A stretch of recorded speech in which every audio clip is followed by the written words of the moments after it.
ఎక్కడికి వెళ్ళాలి అన్నా ఎంత సోకులు చేసుకోవాలి అన్నా సరే ఇప్పుడే బయటికి వెళ్ళండి, ఇప్పుడే సోకులు చేసుకోండి. తర్వాత సూర్య బ్రో బయటికి అడుగు కూడా పెట్టనివాడు, వేడితో ఎండతో చంపేస్తాడు. ఇంకా సోకులు చేసుకుంటే మనం ఎంత సోకులు చేసుకున్నా అనవసరం, జిడ్డు కారిపోతూ ఉంటుంది ఫేస్, ఎక్కువసేపు కూడా బయటికి వెళ్ళలేము.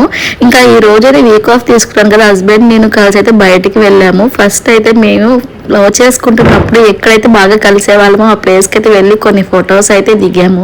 ఈ ప్లేస్ లొకేషన్ ఎవరికైనా తెలిస్తే కామెంట్ చేయండి. ఇప్పటికన్నా కూడా ఒకప్పుడు ఈ ప్లేస్ చాలా బాగుండేది.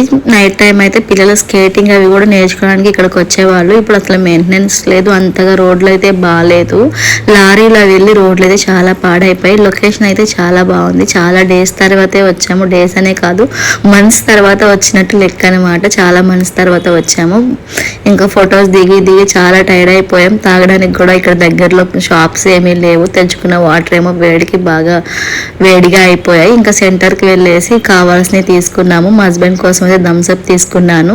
నేను కూడా తాగుతాను అనుకోండి, ఫస్ట్ అయితే లస్సీ తాగాలి అనిపించింది, ఇంకా లస్సీ ప్యాకెట్ అయితే తీసుకున్నాను. సూర్య బ్రో ఇప్పుడే బాగా అల్లాడిచ్చేస్తున్నాడు ఎండలతో.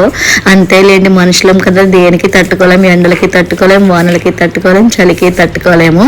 ఇంకా ఇక్కడ నుంచి మళ్ళీ స్టార్ట్ అయ్యి నాకు మా హస్బెండ్కి ఎంతో ఇష్టమైన ప్లేస్కి అయితే వెళ్దాము అనుకున్నాము. ఇంకా మధ్యలోనే డిసప్పాయింట్ అయ్యి వచ్చేసాము. ఆ ప్లేస్ ఏంటి, ఎక్కడికి వెళ్ళాము, అసలు ఎందుకు వెళ్ళలేకపోయాము, ఎందుకు డిసప్పాయింట్ అయ్యి బయటికి వచ్చేసాము అన్నది నెక్స్ట్ వీడియోలో అయితే అప్లోడ్ చేస్తాను. ఇంకా ఈ వీడియో అంతే, బాయ్ బాయ్.